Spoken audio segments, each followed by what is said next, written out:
I moved to Oklahoma, I had bought land.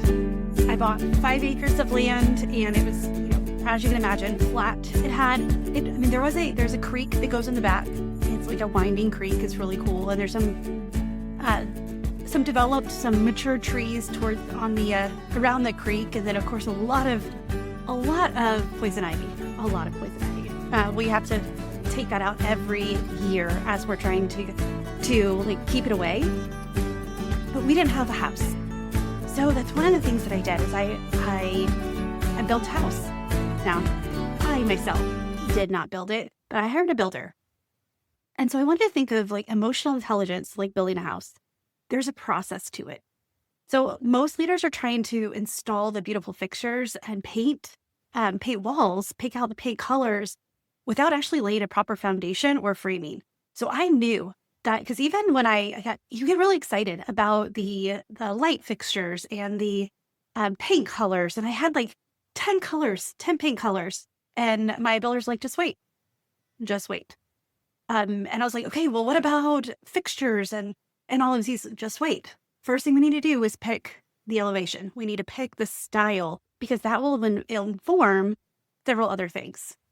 And so building your emotional intelligence is a lot like building a house. You have to do it strategically. You have to go through the steps, and you have to do it without, if you just start doing the final touches, the throwing paint on the wall, or trying to pick the, chandelier for the entryway or the dining room, then it's not actually going to give you the results that you want.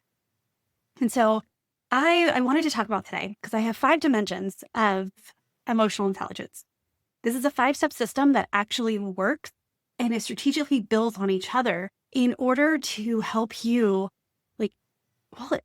It's why most leaders fail at emotional intelligence, because they just kind of throw spaghetti at the wall. So if you read the books on emotional intelligence, you've taken the assessments, you've attended workshops, but you feel like you're winging it as a leader, you're not broken. You're just building on unstable ground. And so that's one thing, is working through a framework. You get to build that foundation. You get to build the framing, and then all the outward appearances and your ability to put it into action takes place after you've built the foundation, not before. So I know that some of the problems that you're facing, some of the questions you may be asking yourself is that I know I need more emotional intelligence. I know that that's something I can grow in, but I don't know where to start. So you've tried reading books, you've taken the courses, and when you're under pressure, you still react the same way. And there's so much advice out there, and you don't have time. You don't have time to figure out what actually moves the needle. And so I wanted to talk about these 5 dimensions, because this, going through these systematically, and again, it's not a one and done, because we are constantly developing as a human, as a leader. And so but it is a foundation that you can take, and you can systematically go through and develop and build this emotional intelligence, which, as I've said before, this wave of the future, this information is not enough. This is what's going to be our strategic edge. The more we understand ourselves, the more we understand what our people need from us. And things that are not working when it comes to social emotional intelligence, EI, is random emotional intelligence tips that don't connect to your specific leadership style. All the books are fantastic. And if you don't understand your wiring, then they don't connect. And so you're wondering why it's not working. The surface level communication training, that breaks down immediately when there's any kind of pressure. So the surface level communication, going and I'm a big proponent of going to trainings and things, but then there's that step after that you need to take for yourself. And what's in it for me?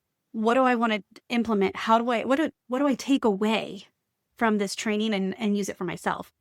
And I love doing this based on your core motivations. You don't just haphazardly take something. It's okay, based on what my focus already is, this is what will work, and this is what I can practice. And then also these generic self-awareness exercises that don't translate into better decision-making. You can take, the journals are great, and these generic exercises, but if you don't have a foundation to do these exercises, you're just saying what sounds good. You're not actually putting it into practice for yourself. And that that's one of the first things I do when I work with my clients is we find that wiring, we find those core motivations and values, because then you can build the better decision making on that. I've done several podcasts about that too. So if you're looking for how to make better decisions, like either like reach out to me and let's talk, because there is a way to make better decisions fast without trying to, like I love the book Atomic Habits, and there's so much in there, but I don't have time to read it and do it. So if you want just a quick, like, let's get down and dirty and like, let's figure out how to make better decisions for you, get on a call with me and let's talk about that, because there's the cost of overcompensating for bad decisions is way worse than it's so great nowadays because time goes so fast. Information flies. Like we just have to move so quickly that if we can build that foundation and build that solidly fast, once you have it, you won't need another decision-making foundation. Like you'll have it, you can develop, it can grow, but you won't need to build that foundation again. And so the other thing that's not working is trying to fix everything at once instead of understanding which dimension needs attention first. And so we're going to talk about the 5 dimensions. This is part of my Shine framework. These are the tools I use inside of Shine. And so and the Align Leader. So it's not that there's 3 different IPs, frameworks. It's all that they build together. It's just a matter of it helps me understand like what we're actually doing. And so let me tell you about the 5 dimensions first, and then we'll talk about each of them briefly. And so it's identity foundation. Then there's the growth architecture. Then there's leadership expression, which most people miss or they skip this one. And it's crucial. And I'll talk about that, why it's so important in a moment. And then there's strategic vision. And then there's sustainable success. And so this, like, think of this as a circle, because when you get to sustainable success, and actually you could start at any one of these depending on what you need. And it just goes in a circle because everyone they go into the next one, and one will add on to another and deepen the understanding of the other. But really the circle as a whole that helps you build this emotional intelligence. And why, as a leader, we work on it, and yet we still fail, or we feel like we're floundering when it comes to emotional intelligence and self-awareness. And so I don't know if you've seen my LinkedIn posts the last week and a half. I've got another week of them that I have written that I'm going to start posting again, but talking about it's mixing some of our core values, why we need each Enneagram type, and what they do for us. Because sometimes we forget that having diverse friends, diverse motivations in our friend group, in our teams, in our leadership, mentors, it actually helps us become a stronger leader and develop faster. And so I've been doing that. But the other aspect of it, the other days, I've been talking about the importance of emotional intelligence on your leadership, and how emotional intelligence and self-awareness are not the same, but they're both needed and they both play into each other. And so let's talk about these 5 dimensions of impact intelligence, these 5 core dimensions of like emotional intelligence. And I like to call it impact intelligence just because emotional intelligence without action, it's like, what's the point? And so it's the emotional intelligence impact that we're really looking for. So let's talk about dimension 1, the identity foundation. This is knowing who you are before you try to lead others. Most leaders skip this and wonder why their leadership feels performative.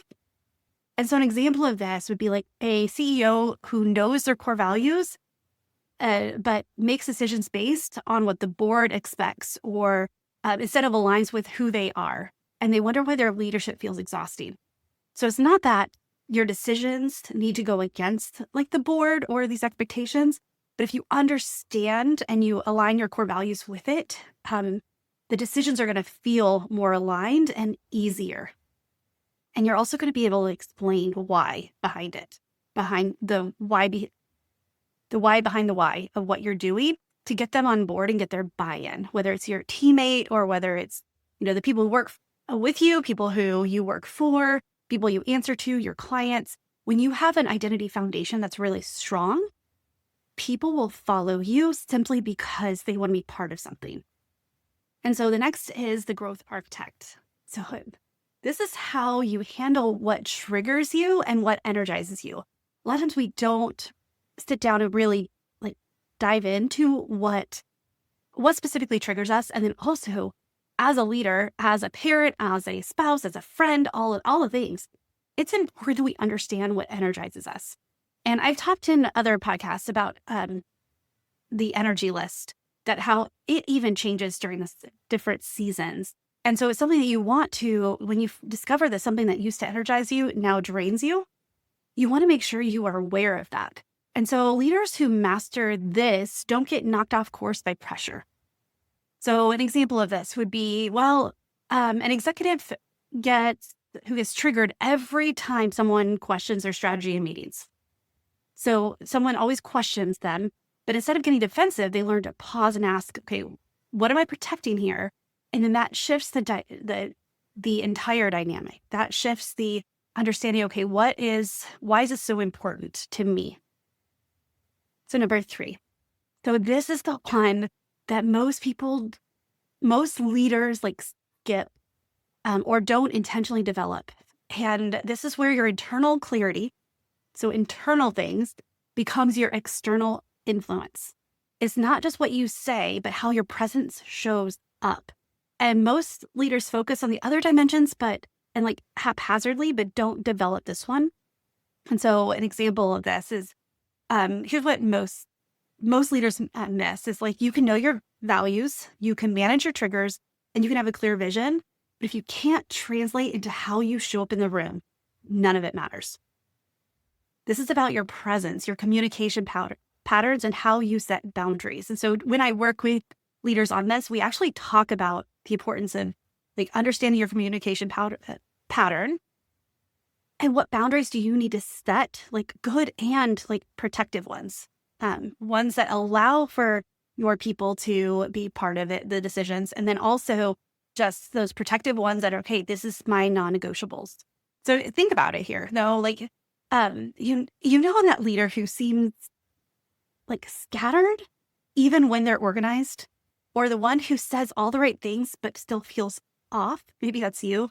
I know for a while that was me too. I can say the right thing, but there's still that something felt off.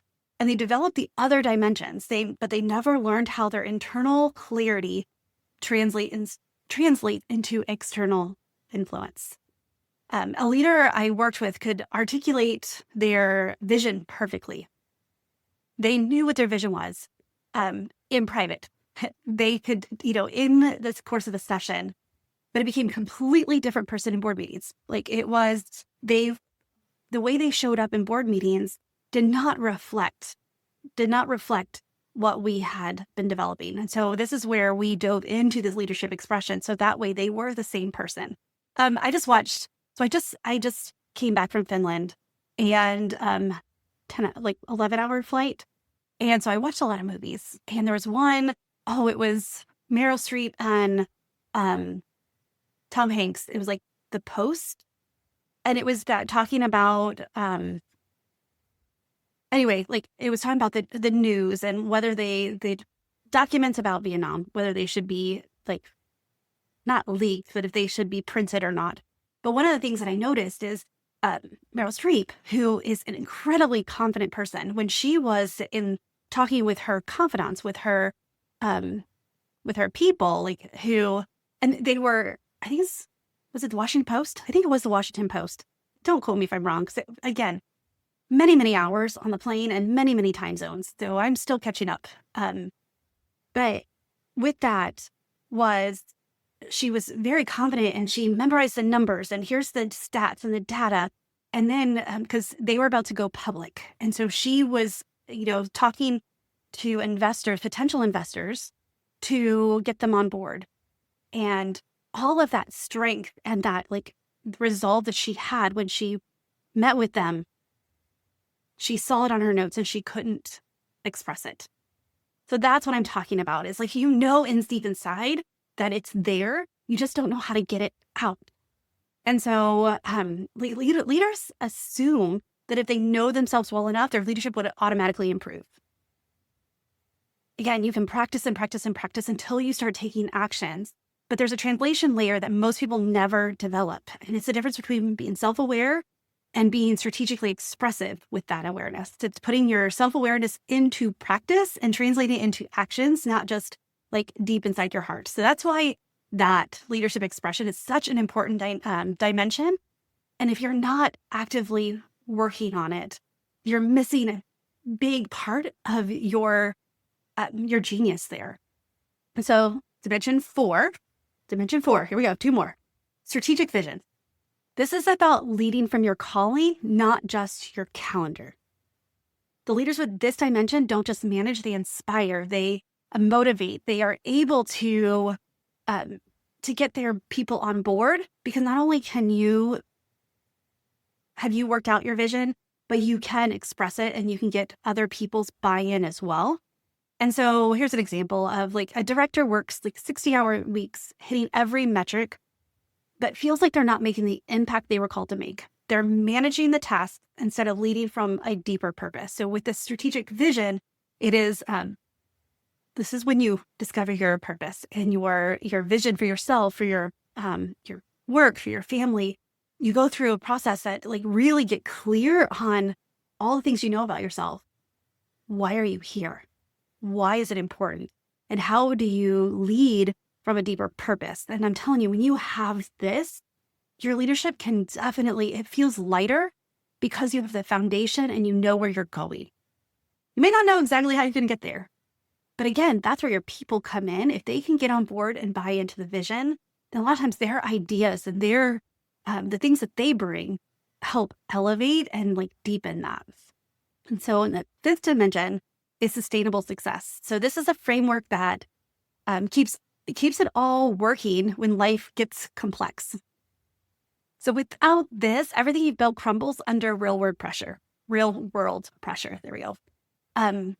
This is one that we need to make sure we have things in place so that everything that we've already worked on stays and when there's a crisis. It is you're able to understand and you've worked through the foundation and you've built the foundation and it becomes part of you. And so an example of this would be a high performer builds an amazing team and culture, but then burns out because they never established systems and boundaries to maintain what they created.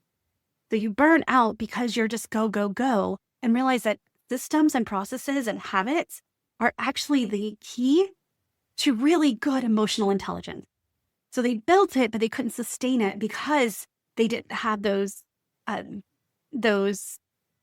systems in place that they needed. And so that's why, systems, and habits and things are not super sexy, but they are so helpful. And there's a myth that if you systematize everything, it bleeds out, like it will choke out creativity. And that's actually not true. When you have systems in place and your brain can just go on autopilot with certain areas that just work, it actually gives you more energy and more space and margin for creativity, for coming out of finding that out of the box solution. And so let's talk about this here. Let's talk about this, let's do a reality check. Because you may be thinking, you may be Googling, you may be thinking I know I should be more self-aware. But how does it actually make me a better leader? How do I be a better leader? How do I build emotional intelligence? How do I how do I use the self-awareness that I have been developing? I know I should be more self-aware, but how does that actually make me a better leader? And you might be frustrated because you've invested in development, but you still feel reactive under pressure. This is why the leaders that I coach don't fail because they lack emotional intelligence. They fail because they try to develop it randomly instead of systematically. When you understand which dimension needs attention first, everything else accelerates. When you intentionally go through and you work on the different elements within these dimensions, then you can actually build a a foundation that is immovable, that's standable, that you can trust, and that you can have the confidence that when you need it, it's there. So I don't coach leaders that fail because of the lack of emotional intelligence. They fail because they try to randomly instead of systematically develop it. They don't take they will answer those generic self-awareness and emotional intelligence questions, but don't create a plan of how to use it and how to act on it. And so this is why it's so important to systematically develop emotional intelligence. And this isn't just for your middle managers. This is at every level, because once we get to another level, a lot of times we forget and we're not aware of what's going on underneath. For example, if you are a high level leader and you are, say, a CEO, VP, and you have to make some really tight budget cuts, you have to let your people know that some of the systems that they've been using, you're going to have to let, like there's budget cuts, so we're going to have to cut some of those systems. So they're going to need to, the automations, they're going to need to do it themselves, or changing programs. So they are hearing about all these new changes. And then you're like, well, I'll see you guys in a week. I'm heading to my lake house for the weekend. So you just dropped a bomb on them about how they're going to have to work harder and there's a change. And then you're like, I'm going to head out.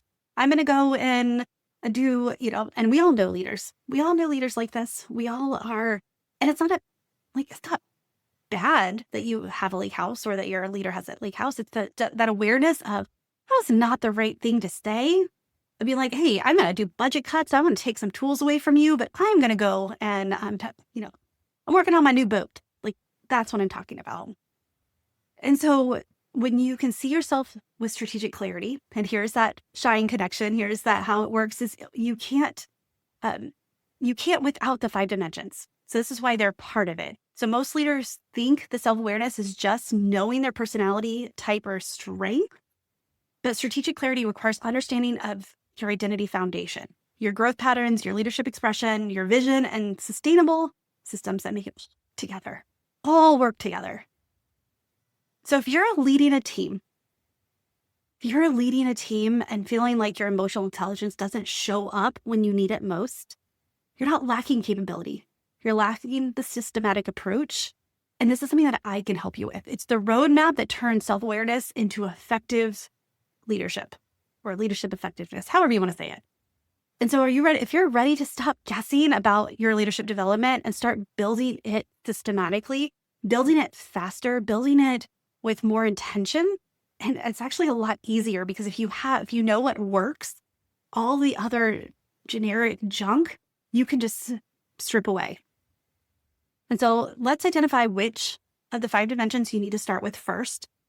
Let's book your leadership strategy call. TamiMarieCoaching.com/call, because emotional intelligence without a system is just good intentions. How many times do we have good intentions, but nothing actually happened? And though you may have read the books, high impact leaders understand how to take those elements from the book and then develop it systematically. Like you need to have a awareness, a foundation first. And then those other tips will help, because you'll know where to slide them in. You'll know what part of the framework, you know where your foundation, it needs to go. And so leadership presence isn't about charisma. It's about alignment across all 5 dimensions. So I want you to think about it. Like, which of these dimensions that we talked about, and we talked about identity foundation, growth architecture, leadership expression, strategic vision, and sustainable success. Which of these really are, which resonates with you most? And where do you feel stuck right now? By understanding this creates your self-awareness. It's that first step is once we can bring it to light, it loses its power over you. Once we know better, we can do better. So once you take a moment and instead of reading another book, sit and ask yourself, which of these dimensions resonate with where you feel stuck right now? All right. Like I said, get on a leadership strategy call with me, TamiMarieCoaching.com/call, and let's talk about this. Let's start working through the framework. Let's get stop taking so much time and just, I mean, I love reading books, but it wasn't until I understood how to use the books and which one I'm like, ooh, this will never work for me because of this. Or I don't want to say never, because sometimes, but you know what I'm saying? Like, it won't work because of this, this, and this. However, this aspect, or how can I make it work for me? That's my favorite one is, okay, I love this concept. How can I make it work for me? So if you're ready to do that, get on a call with me. It's easy. It's fun. And it's crazy how fast you can make changes. I don't do therapy anymore, but I was working with a leader who we were talking about where his leadership habits came from. We were diving back into it, and he's like, man, we're not doing therapy. He's like, but I've made more progress in understanding myself and where I came from and where I need to go in these 3 sessions than I had of 5 years of therapy. 5 years of therapy. And he's like, no, these 3 sessions have helped me have more clarity and understanding of myself more than anything else. And that was just the beginning. We were just starting getting our work together. And so that's what you want, and you don't have a lot of time, and even it's worth the time, but you don't have to, it's not a long drawn out process. Like, we can get down and dirty. We can get to business quick with this process, with this framework. So if that's what you want, if you're ready and you want to dive in, let's do this thing. All right, friend. Thank you so much for tuning into a Leader's Purpose podcast.